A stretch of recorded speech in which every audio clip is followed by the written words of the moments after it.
हजरत निजामुद्दीन दरगाह में ख्वातीन के दाखिले पर रोक और भेदभाव के दावे को निजामुद्दीन दरगाह ने खारिज कर दिया है।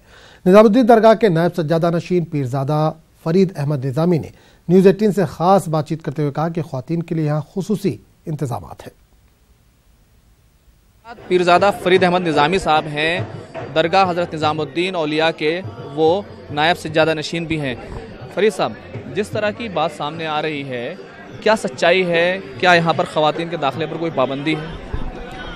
देखिए, बात को बहुत ज़्यादा बड़ा चढ़ा के बयान किया जा रहा है। हमको भी आज ही अखबारात से इस बारे में इत्तला मिली है। जो कुछ अखबारों में मज़ामीन आए हैं, किसने मुकदमा फ़ाइल किया है, किसके ऊपर फ़ाइल किया गया है, हमारे पास अभी कोई जानकारी नहीं है। जहाँ तक हज़रत निज़ामुद्दीन औलिया दरगाह का सवाल है, दरगाह शरीफ में आप देख सकते हैं चारों तरफ ख़वातीन इस वक्त मौजूद हैं, कुरान शरीफ पढ़ रही हैं बैठ के। और ये ख़ास तौर से 3 पोर्शन जो है बैठने के लिए औरतों के लिए रिज़र्व किए हैं, जो कि आदमियों के लिए, मर्दों के लिए रिज़र्व नहीं है।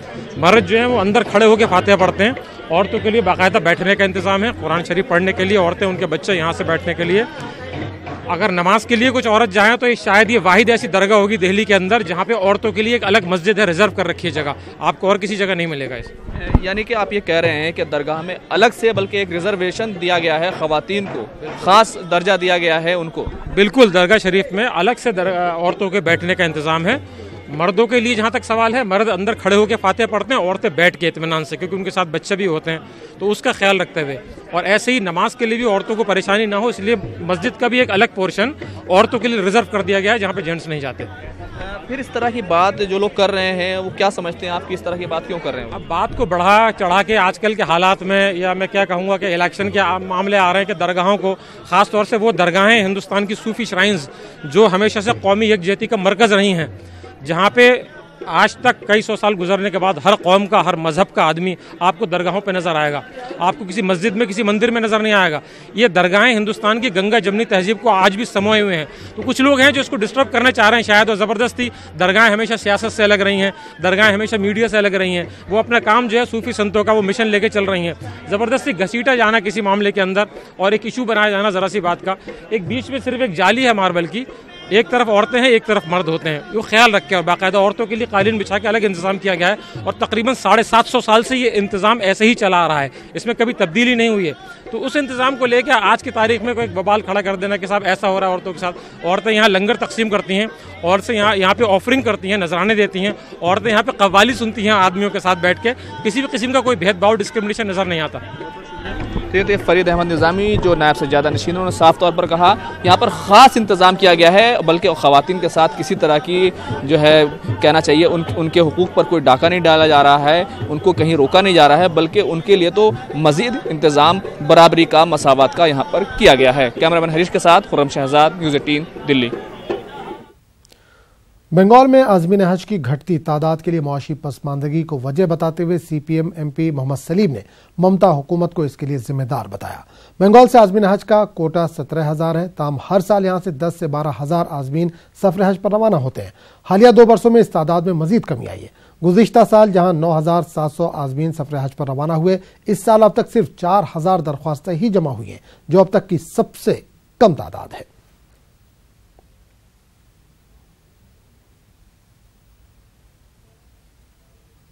हज चूँकि एक मजहबी मामला है, लेकिन ये मासी और समाजी हालात के ऊपर ही, पहले आप देखेंगे वामफ्रंट सरकार, जो लोग आप जैसे लोग जो कहते हैं 34 साल में वामफ्रंट क्या किया, तो आपने देखा चूँकि इस प्राइमरी टीचर में नौकरी मिला, लैंड रिफॉर्म हुआ, किसानी खेती में फ़ायदा हुआ, ज़्यादातर गांव के लोग हज में जाते हैं। कारोबारी बिजनेसमैन तो कम थे, वो भी कुछ बिजनेसमैन आगे बढ़े 30 साल के वामफ्रंट के हुक्म में। तो हर साल ये हज का जो कोटा हमें बढ़ाना पड़ा। ज़्यादातर मुसलमान चूँकि खेती के साथ जुड़े हुए हैं और या तो स्कूल के टीचर के नौकरी में करते थे, 8 साल से स्कूल के टीचर में कोई नौकरी हुआ नहीं, मदरसा में कोई टीचर नौकरी हुआ नहीं। और जो लोग रिटायर करके जाते थे नौकरी में, आजकल गवर्नमेंट रिटायरमेंट भी नहीं दे रही, एक्सटेंशन कर जा रही है, तो उनके पास अगर पैसा नहीं होगा तो हज का फॉर्म का दाखिला कैसे भरेंगे? ममता बनर्जी लोगों को हक देने के बजाय भीख की आदत दिला रही है।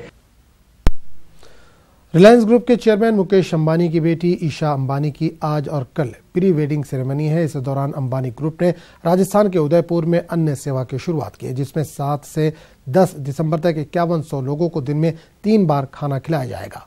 अन्य सेवा का फायदा लेने वालों में ज्यादातर माजूर अफराद शामिल हैं। अन्य सेवा के प्रोग्राम में चेयरमैन मुकेश अंबानी, अहलिया नीता अंबानी, बेटा अनंत अंबानी और बेटी ईशा अंबानी समेत प्रेमल खानदान से अजय, स्वाति प्रेमल और आनंद प्रेमल मौजूद रहेंगे। आपको बता दें कि अंबानी खानदान का ये अन्न सेवा प्रोग्राम उदयपुर के नारायण सेवा संस्थान में मुनक़िद किया जा रहा है। इस प्रोग्राम में मुकामी आर्ट को बढ़ावा देने के लिए रिलायंस फाउंडेशन की जानिब से स्वदेश बाजार नुमाइश भी लगाई गई है, जिसमें मुल्क भर के मुख्तलिफ इलाकों से 108 रिवायती हिंदुस्तानी दस्तकारी के फनपारों की नुमाइश भी की जा रही है।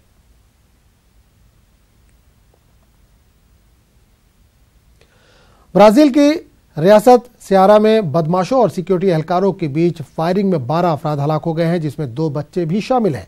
बताया जा रहा है कि बदमाश बैंक लूटने आए थे। इस दौरान पुलिस मौके पर पहुंच गई और दोनों के दरमियान फायरिंग का तबादला शुरू हुआ। इस फायरिंग के तबादले में पुलिस ने 6 बदमाशों को हलाक कर दिया और 2 बदमाशों को जिंदा गिरफ्तार कर लिया, जबकि इनके बाकी साथी फरार होने में कामयाब रहे।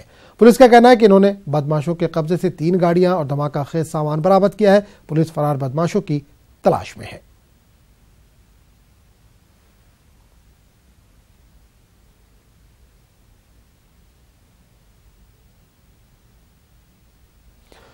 यूक्रेन के पार्लियामेंट ने रूस से मुआहदा बराए दोस्ती खत्म करने से मुतालिक बिल को मंजूरी दे दी है। यूक्रेन और रूस के दरमियान ताज़ा कशीदगी के बाद यूक्रेन ने ताउन और शराकत दारी के मुआहदे को बेमानी बताया है।